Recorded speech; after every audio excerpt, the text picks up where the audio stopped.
Ассаляму алейкум. Добрый день всем участникам форума. Спасибо за предоставленную возможность и спасибо всем остальным не безразличным людям, которые в нем участвуют.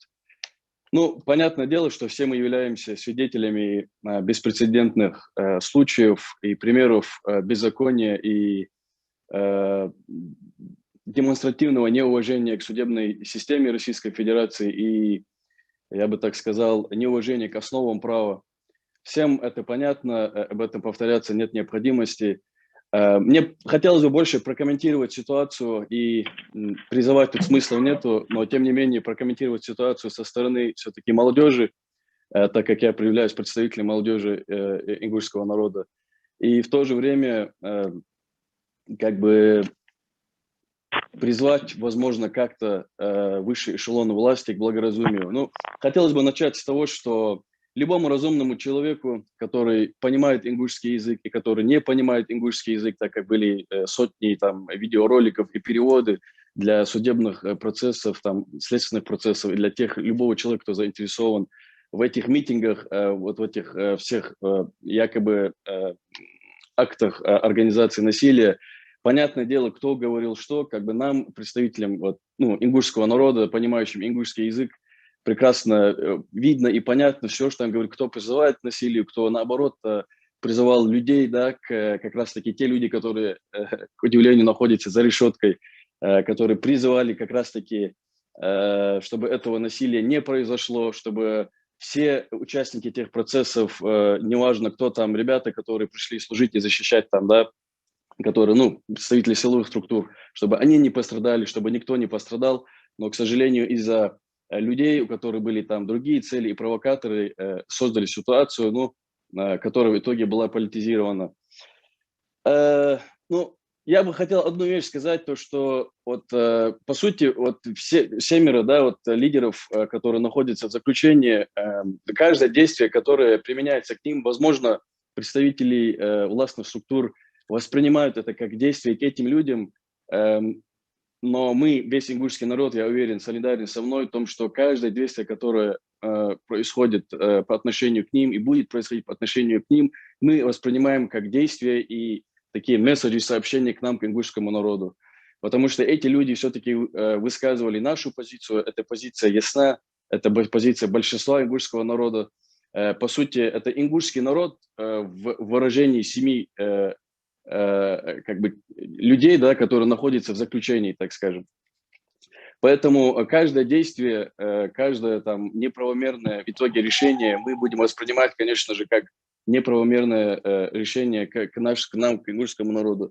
Мне, как представителю молодежи, не совсем понятна политика высших эшелонов власти России, и не совсем понятно, как бы, вот, учитывая интеграцию, да, которая необходима межнациональную, в общем, да, как бы, учитывая, ну, многонациональность нашей страны.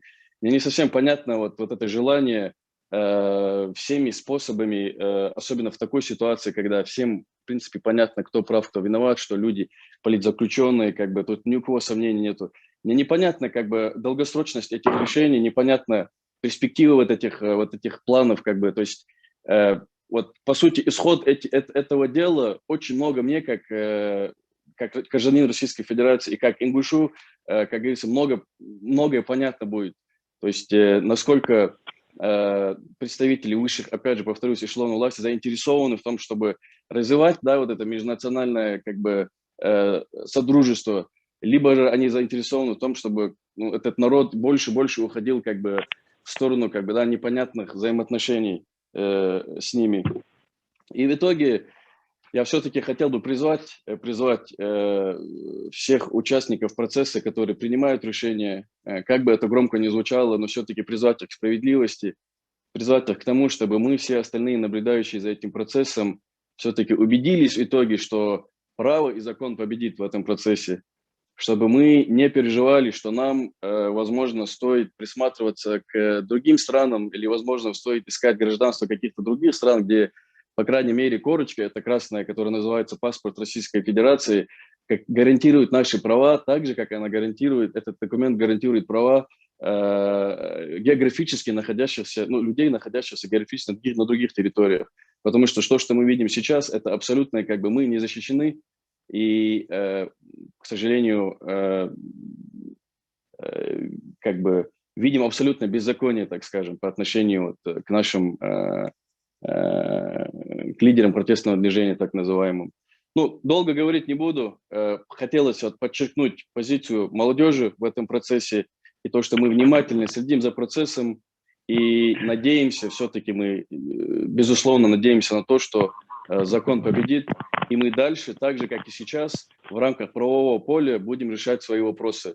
Причина тому, что сейчас нет каких-то активных действий и так далее. Казалось бы, народ ведет себя пассивно, заключается только в том, что мы решаем свои вопросы в рамках правового поля Российской Федерации, и мы следуем советам, указам своих старшин, которые призывают нас не нарушать закон, не переходить рамки. Мы все-таки со своей стороны до конца будем следовать этим правильным принципам. Мы надеемся, что сторона представителей судебной системы также будут возвращаться к основам права, к основам справедливости, и мы увидим итоги правильные решения, что явится фундаментом для все-таки какого-то возрождения и такой новой интеграции как бы, да, наших отношений.